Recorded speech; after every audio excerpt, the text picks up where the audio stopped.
السلام علیکم ګرانو کتونکو. شهاب عزیز ارمان د خصوصي خپرونې عبدالرحمن بابا افاقي شاعر سره حاضر دی. هیله ده چې تاسو به روغ جوړ یې. په جدیده دنیا کې موږ ګورو چې دا ویلی کېږي، بلکې د تیرو څو لسیزو نه دا خبره د ځینې مفکرینو په حواله کوټ کېږي چې یاره دنیا کې یو داسې وخت به راځي چې جنګونه به د اوبو له کبله وي، یعنې قومونه، ولسونه، ملتونه، ملکونه، ریاستونه، دغسې قبیلې دا به خپلو کې په اوبو باندې جنګېږي. زیاتره به دا جنګونه چې دی نو لکه یو عالمگیر صورت او حیثیت هم اختیاروي. په بلکل نږدو ورځو کې تاسو وکته د آبنای هرمز چې کومه معامله وه، د ایران، اسرائیل او امریکې جنګ چې و، په هغې کې ایران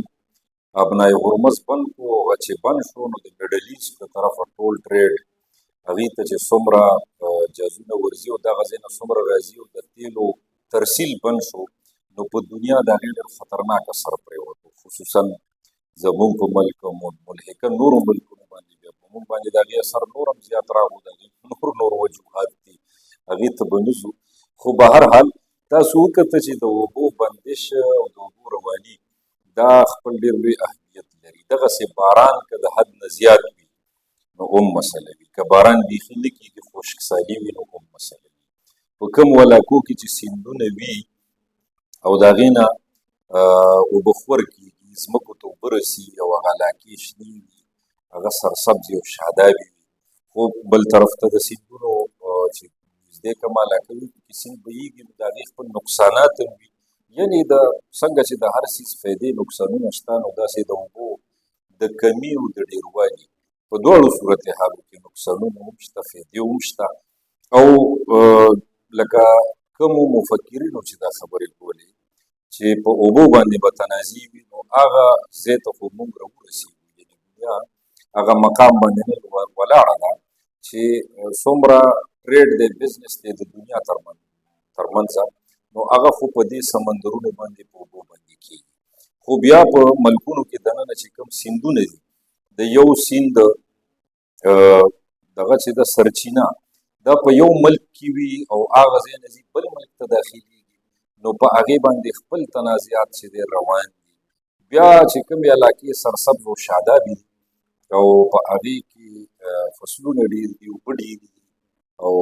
هر قسمه میوجات پکې شته، موسمونه پکې شته، نو د نورو خلکو د لاسه هغې ته ځان له مسلې پېښې دي. دا یو انګریز مفکر یو کتاب هم لیکلی دی، د پریزنرز آف جیوګرافي، یعنې د خپلې جغرافیې قیدیان. هغه لس داسې علاقې ښودلې دي چې په هغې کې به د هغه په خیال تر څو چې دنیا وي نو دلته به جنګونه وي، جنګ به نه ختمېږي، ځکه چې دا خلک به د خپلې علاقې د خپلې جغرافیې د اهمیت له کبله د هغې د سرسبزۍ او شادابۍ له وجې به دوی وال خوري او دوی سره به جنګونه کېږي. په هغې کې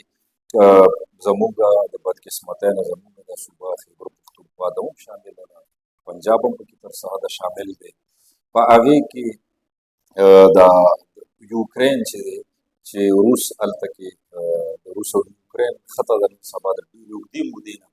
نو دغه خطه هم په هغې کې شامله ده. په هغې کې شام او فلسطین هم هغې شامل کړی دی چې دلته به هم ټول عمر جنګونه وي. د دغه جنګونو صورتونه، کیفیتونه دا مذهبي، سماجي، سیاسي مختلف کېدی شي. جغرافیایي پکې یو اهم اړخ دی، بیا د خپلو وسایلو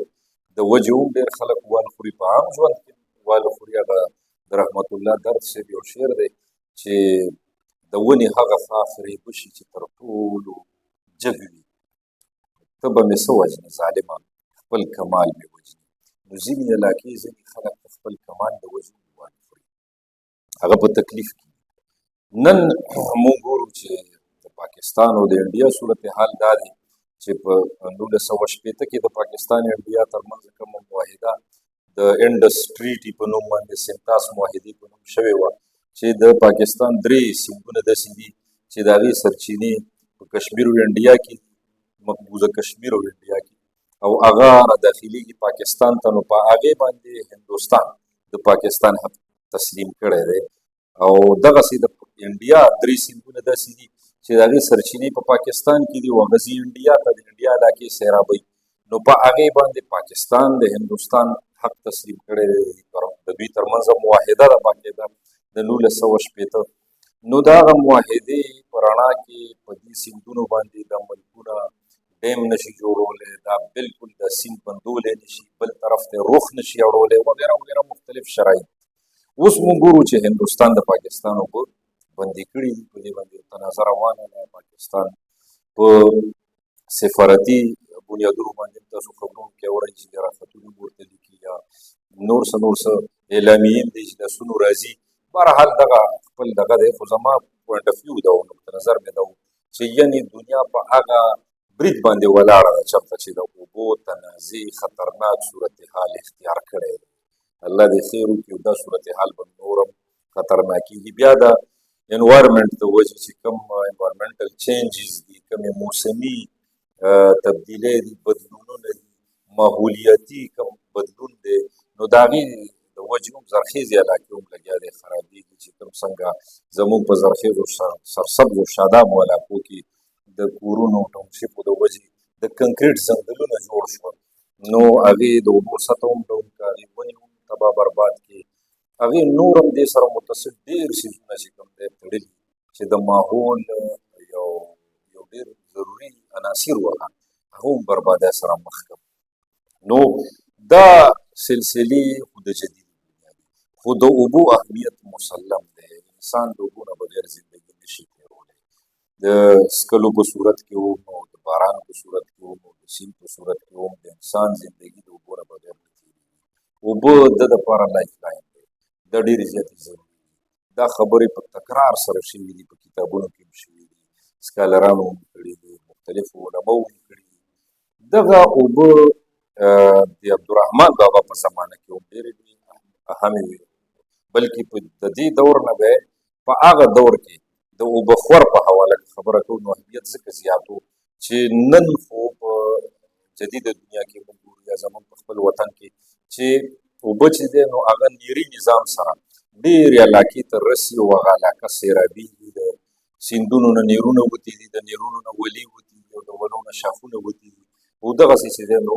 مختلفو علاقو ته ځمکو ته د اوبه رسي او هغه سیرابېږي. د عبدالرحمن بابا په وخت کې یا جدید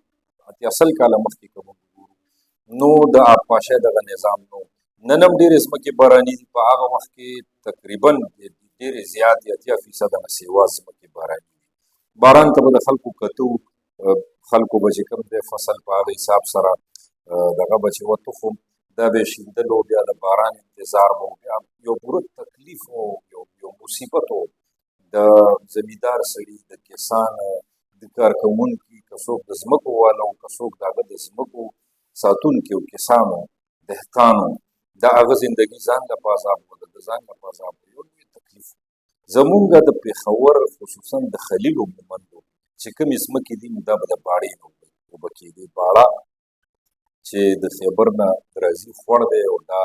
خوړ چې دی د مومندو په مختلفو کلو باندې راتېرېږي، بادر کلي، بازارخانې او دسیزې په سوکنو باندې وځي. نن سبا ډېر ورکې شوی دی، پخوا شاید دا ډېر ویښ و، اوبه هم پکې زیاتې وي. نن سبا چې دا څیز کمی راغلی دی، په باړه کې د اوبو کمی هم راغلی دی، سیلابونه به هم پکې راتللی ډېر غټ غټ. دغې نه به د اوبهخور د پوره نظام چلېږي دې علاقو کې. نو نن هم وګورو په جدیده دنیا کې د نیري نظام په موجودګۍ کې چې کومو علاقې نیري دي نو دلته کې هم په اوبهخور باندې مسلې کېږي، په دې باندې جنګونه شوي دي، د قبیلو د قومونو جنګونه پې شوي دي، قتل و قتال پې شوی دی. ډېر داسې په مختلفو کلو کې خلکو ته خلک یاد دي چې یاره فلانی چې کوم دی نو هغه د پټي په تنازع د اوبهخور په معامله باندې وژلی شوی وغیره وغیره. نو دغه صورتحال نه خو د الله هر څوک ساتي، دا پېښ شوي دي په درځنونو په سوونو ځل په دې علاقو کې. دغه مسلې څه وي، د اوبهخور د آبپاشۍ د نظام سره متعلقه متصل سماجي مسلې، عادي سره راولاړېدونکي نورې مسلې، اوبه چې ډېرې زیاتې شي څه مسلې، اوبه چې کمې شي څه مسلې، دې ټولو مسلو ته عبدالرحمن بابا په هغه زمانه کې د یو ځیرک او د یو قابل انسان په نظر باندې کتلي، ځکه چې په هغه باندې خپل قام، خپل ولس، خپل انسان ګران و. او د انسان په دغه حواله چې کوم تکلیف وکړه هغه تکلیف د قدرتي عوارضو له کبله او قدرتي حوالې سره او هغه تکلیف که د انسانانو په منځ کې د اوبخور د آبپاشۍ د نظام یا د اوبو د نشت د وجې پیدا کېدونکې مسلې وي دې ټولو ته د نظر کړی دی او د دغه حالاتو ترجماني کړې ده په هغې کې خپل انپوټ ورکړی دی. اوس دا موږ ګورو چې دا څومره قابل سړی و چې دی په هغه زمانه کې د 40 شعرونو قصیده د اوبو په اهمیت، په دستیابۍ، په عدم دستیابۍ، په کمي، په زیاتي او دې سره تړلو مسلو باندې دی لیکي. دا پیور ماته ښکاري چې د نن سبا زمانه کې د انوایرمنټل ساینسز موضوع ده. یعنې زموږ دا مفکرین ډېر لوی خلک دی، دا شاعران د کلاسیکي چې لکه دا موږ دریافت کړو د دوی په کلام باندې موږ غور و فکر وکړو او هغه جدیدې زمانې سره ریلیټ کړو، د هغې رشته برابره کړو، په هغې باندې د دغو جدیدو علومو نه د جدیدو مسایلو په تناظر کې موږ بحث مباحثه وکړو، دنیا ته پرزنټ کړو چې موږ سره داسې خلک وو چې هغوی د اوبو په اهمیت او په ارزښت باندې په هغه زمانه کې کوم انپوټ ورکړی دی نو هغې ته که نن هم ګورې نو داسې محسوسېږي لکه چې دا د نن ورځې د نن زمانې د انسان ترجماني ده. ځکه موږ وایو چې عبدالرحمن ابا افاقي شاعر دی. عبدالرحمن ابا د انسانانو د مسلو د نفسیاتو د زړونو د ذهنونو ترجماني کړې ده. ما نه به خبره اوږده شي ګرانو کتونکو په دغه حواله باندې، خو دا شاهکاره قصیده د عبدالرحمن بابا په کلام کې چې خلک ورته غزل مسلسل وایي، خو زما د پوهې مطابق دا قصیده د غزل مسلسل نه دی چې دا د اوبو په اهمیت او ارزښت باندې لیکلی شوې ده. د دې دا نیغ په نیغه قصیده ده. د قصیدې چې کوم 4 اجزا وي نو په دې کې یو قسم بیا د قصیدې دا وي چې ډایرکټ دریم کوم جز دی په دې کې مدعا، نو شاعر ډایرکټ په مدح مدعا باندې راځي. نو دا هغه نیغ په نیغه خبره ده چې عبدالرحمن ابا ډایرکټ قصیده د اوبو په حوالې سره د پټو ته ځمکې ته د اوبو د ضرورت په حوالې سره او د دوی د کمی او د زیاتی په باب باندې خبره کوي. نو دغه قصیده زه تاسو ته اورم، تاسو د عبدالرحمن ابا تھاټس وګورئ، د خیالات وګورئ، د په روح کې هغه بېچیني وګورئ او د اوبو نه چې کومې مسلې پیدا کېدي په هغه زمانه کې نو هغه مسلې د څنګه په فني او هنري انداز باندې په دې قصیده کې راوړي دي. دغې نه خوند هم واخلئ، زده کړه هم ترې وکړئ او د خپل تاریخ او د خپلې علاقې د هغه دور د تصویر در سره وګورئ. هر چې کښت یې په باران او په سیلاب وي د هغو عمر به واړه په عذاب وي. کښت کاشتکاري زمینداري دغې ته وایي. هر چې پټي ته هم ویلی کېږي. هر چې کښت یې په باران او په سیلاب وي د هغو عمر به واړه په عذاب وي. هغه ملک چې پکې سیند او رودبار نه وي دهقانان به یې همخانه خراب وي. و اسمان ته به یې سترګې وي ختلې د باران له انتظاره به بېخاب وي. لکه څوک چې تلوي یې په کړهي کې د هغه ماهي په تور به کباب وي. لا به کله بارانونه پې نزول شي چې نخیل و زراعت به یې سیراب وي. همیشه له خدایه خواست د اوبو کاندي که یې چرې خواست په عمر مستجاب وي. ګرانو کتونکو د ابتدا نه دا قصیده د اوبو د کمي په حواله باندې خبره کوي. لکه تل چې یې په ځواک د اوبو غوږ وي هومره غوږ یې نه په چنګ نه په رباب وي. که همه عمر باران ورباندې اوري لا ګرمي یې په صورت کې د آفتاب وي. د ګرمۍ او د خشکۍ له دهشته د آفتاب په څېر ګمان یې په ماهتاب وي. د اوبو له ډېرې قیمتۍ نه لرګي لوښي یې مردار په منجلاب وي. فرق د پاکو د ناپاکو اوبو نه کا که اوبه یې ګډې وډې په پیشاب وي. د اوبو په غلا چې ورشي نه جاروزي. دلته اوس هغه سماجي مسلې دي چې اوبه کمې وي او خلک د یو بل وباړئ، هغه اوس ته ذکر کوي. د اوبو په غلا چې ورشي نه جاروزي که ساکن د خانقاه او د محراب وي. د اوبو په ویش چې ورشي انصاف پرېږدي که په لاس یې ورقونه د کتاب وي. د اوبو ثواب یې نه کېږي له لاسه که په ګوټو بو یې عین د حج ثواب وي.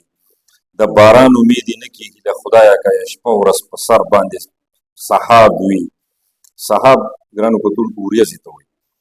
چې د نوک وچولو په ځای ورشي تر تنظري ځان به ترکه که عقاب وي. پلیتی به یې له تنه سرنګ درومي چې اوبه پکې نایابې تر ګلاب وي او هیڅ یې مه پوښتله غسله له اودسه چې یو څاڅکی پې ګوهر غوندې نایاب وي په سبب د ډېره ډېره تیممه همیشه یې سپېره ږیره په تراب وي د للمي سړي په مخ کې وي آب چیرې هغه خلک چې بې آب وي خو بې آب وي په آبی کې لا هم وي خونه ویرانه هغه کلی چې د بل کلي پیناب وي دې ځای نه ګرانو کتونکو اوس چې اوبه ډېرې شي د یو کلي اوبه په بل کلي راځي او مسله جوړه کړي نو د اوبو زیاتوالی څه مسله جوړوي اوس دلته هغه وایي په آبی کې لا هم وي خونه ویرانه هغه کلی چې د بل کلي پیناب وي یو به نسي هیڅ بری له سري ورخه پیناوی سړی که زویه د ارباب وي سم حساب له عزیزانو کله مومي تل تر تله یې د بل لاندې حساب وي نه طاقت د رد بدل لري نه صبر لکه مار په ملا وهلی پیچ و تاب وي نه یې مرګ نه یې فتنه له لاسه کېږي لاس تړلی د خپل شرم په تناب وي چې یې زیست روزګار په کار وي تحمل کا همیشه یې له بدیه اجتناب وي چې د ټوک د اچولو په ځای ورشي له هر څه یې زیات په سترګو کې عتاب وي که یوه بده وینا یې له خولې وځي هغه دم یې په خپل ځان باندې عتاب وي یو هغه سړی تیری ورباندې کاندي چې په عمر نه د سوال نه د ځواب وي همسایه وي چریکار د پښتانه شي او په اصل به موچي یا به قصاب وي ملایم ویله سر په هغو سکه چې په زړه کې یې نه شرم نه حجاب وي لکه دیو چې د سړیو په صورت شي ته ګمان کړي چې سړی دی دی دواب وي په هیڅ رنګ له بده خویه نه جاروزي هسې مست د جاهلی په شراب وي چې شراب د هسې خرسو په لاس کیوزي ترو خلاصی به یې له خونه په کم باب وي هیڅ هسې رزق د خدای هیچا له ور نه کا که به رزق د چا په هسې رنګ اسباب وي تر دا هسې زمیندارو هغه ښه دی چې نوکر د یوه تور کافر کلاب وي نوکري د یوه سپي ورلره ښه ده هغه پرېږده چې له نوم یې د نواب وي د خوشکی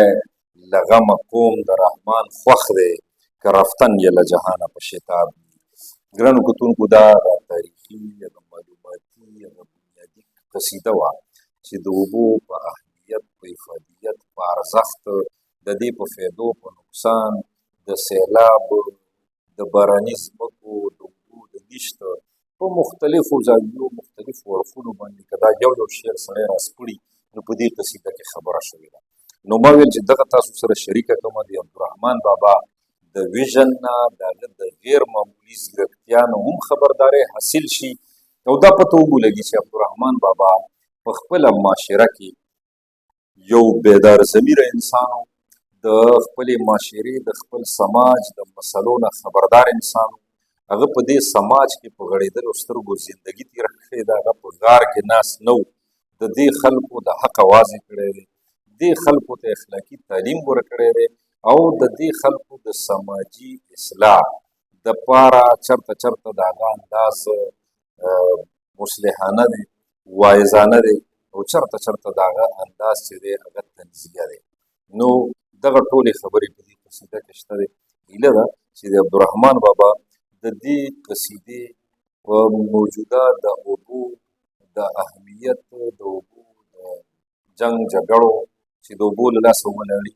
د هغې په تناظر کې به تاسو ته ډېر څه حاصل شوي وي هیله ده چې د ځان او د خپل ماحول په ډېر خیال ساتئ د بلې ویډیو پورې په الله باندې سپارم د الله